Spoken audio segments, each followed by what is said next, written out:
माता भगवती जगत जननी दुर्गा जी की साधना उपासना के क्रम में नवार्न मंत्र एक ऐसा महत्वपूर्ण महामंत्र है। नवार्न अर्थात 9 अक्षरों का इस 9 अक्षर के महामंत्र में 9 ग्रहों को नियंत्रित करने की शक्ति है, जिसके माध्यम से सभी क्षेत्रों में पूर्ण सफलता प्राप्त किया जा सकता है और भगवती दुर्गा का पूर्ण आशीर्वाद प्राप्त किया जा सकता है। यह महामंत्र शक्ति साधना में सर्वोपरि तथा सभी मंत्रों स्तोत्रों में से एक महत्वपूर्ण महामंत्र है। यह माता भगवती दुर्गा जी के तीनों स्वरूप माता महासरस्वती, माता महालक्ष्मी व माता महाकाली की एक साथ साधना का पूर्ण प्रभावक बीज मंत्र है और साथ ही माता दुर्गा के 9 रूपों का संयुक्त मंत्र है और इस महामंत्र से सभी 9 ग्रहों को शांत भी किया जा सकता है।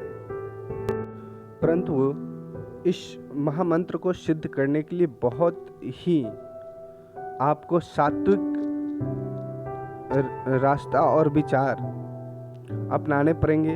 हृदय को स्वच्छ और मन को शांत रखना पड़ेगा, तभी यह जाकर नवार्न मंत्र जो है आपका सिद्ध होता है। साथ ही जो आपका उच्चारण है वह शुद्ध होना चाहिए।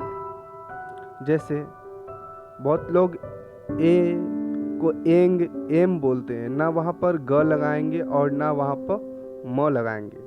ए के ऊपर बिंदु, इसका मतलब ग और म थोड़ी आएगा। ए, उसके बाद रीव, क्लीं, चामुंडाय, विच, इस तरह से शुद्ध उच्चारण करेंगे। जब तक शुद्ध उच्चारण नहीं होगा आपका मंत्र कभी भी प्रभावी या सिद्ध नहीं हो पाता है। 9 अक्षर वाले इस अद्भुत नवार्न मंत्र में देवी दुर्गा की 9 शक्तियां समाई हुई है, जिसका संबंध सीधा 9 ग्रहों से भी होता है। जैसे ए सरस्वती का बीज मंत्र है, री महालक्ष्मी का बीज मंत्र है, क्ली महाकाली का बीज मंत्र है। इसके साथ नवार्न मंत्र के प्रथम बीज ए में माता दुर्गा के प्रथम शक्ति माता शैलपुत्री की उपासना की जाती है, जिससे सूर्य ग्रह को नियंत्रित करने की शक्ति समाई हुई है। नवार्न मंत्र के द्वितीय बीज रीम से माता दुर्गा की तृतीय शक्ति माता ब्रह्मचारिणी की उपासना की जाती है, जिसमें चंद्र ग्रह को नियंत्रित करने की शक्ति समाई हुई है। नवार्न मंत्र के तृतीय जो क्लीम शब्द है उसमें माता चंद्रघंटा की उपासना की जाती है, जिसमें मंगल ग्रह को नियंत्रित करने की शक्ति समाई गई है। इसी तरह चतुर्थ बीज चा से माता दुर्गा की चतुर्थ शक्ति माता कुष्मांडा की, जो कि बुध ग्रह को नियंत्रित करती है।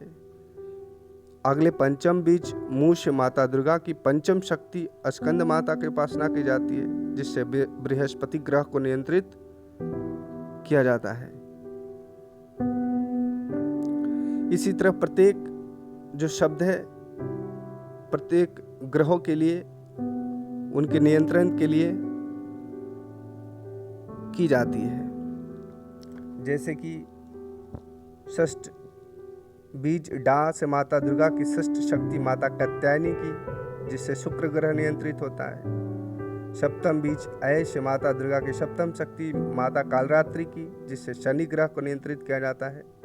अष्टम बीज वी से माता दुर्गा की अष्टम शक्ति माता महागौरी की उपासना, जिससे राहु को नियंत्रित किया जाता है।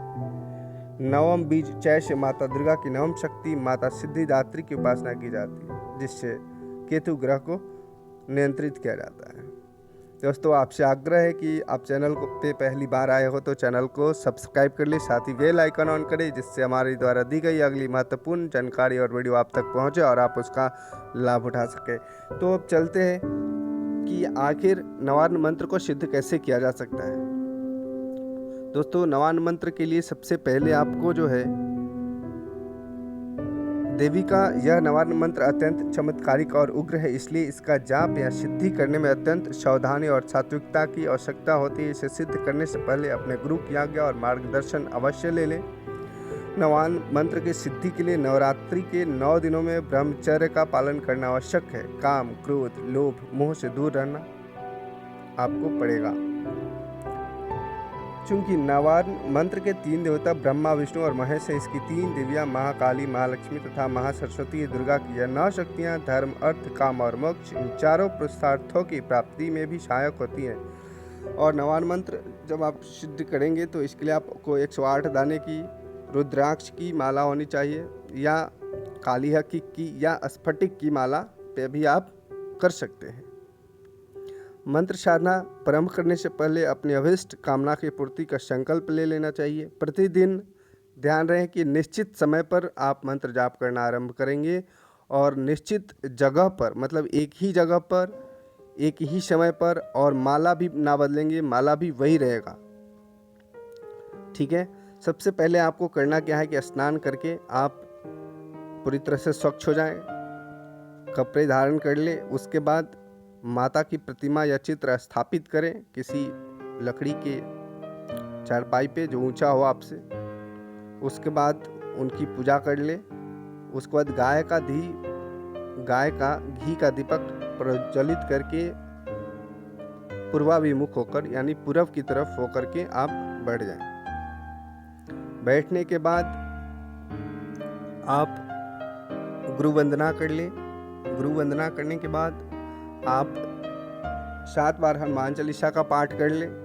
हनुमान चालीसा का पाठ करने के बाद आप जो है संकल्प ले।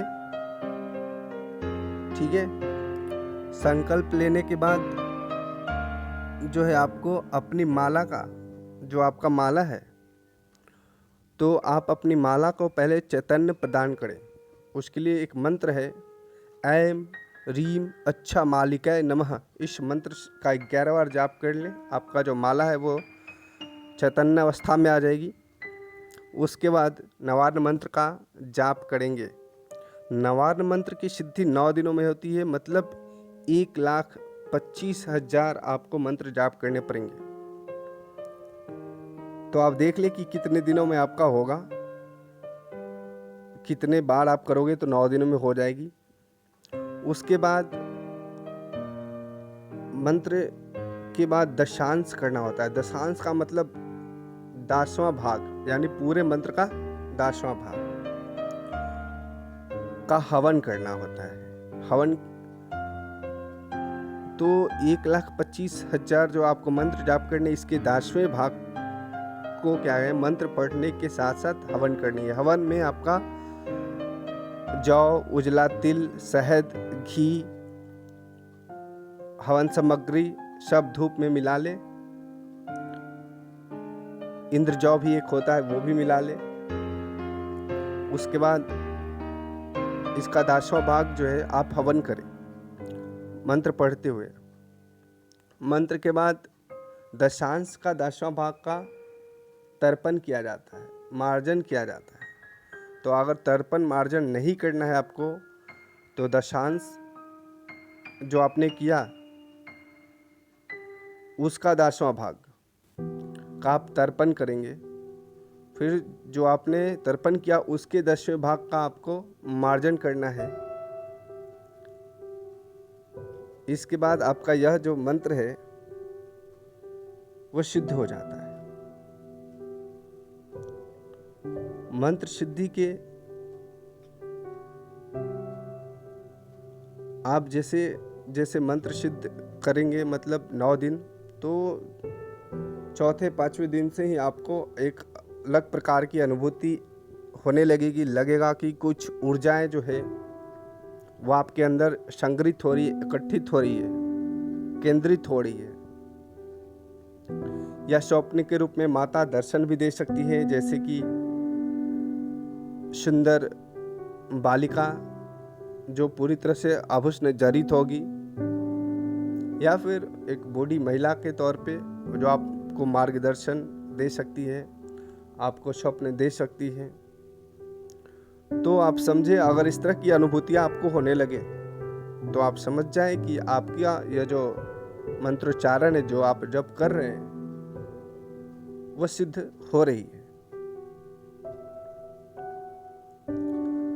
तो इस तरह से, और मंत्र जाप के समय आप बिल्कुल ही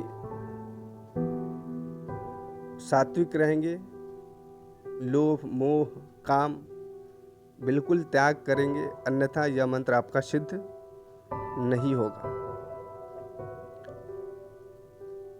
तो जो भी अगर आपको समझ नहीं आया हो इसके बारे में, तो आप हमें कमेंट्स करके पूछ सकते हैं, मैं आपको प्रत्युत्तर दूंगा।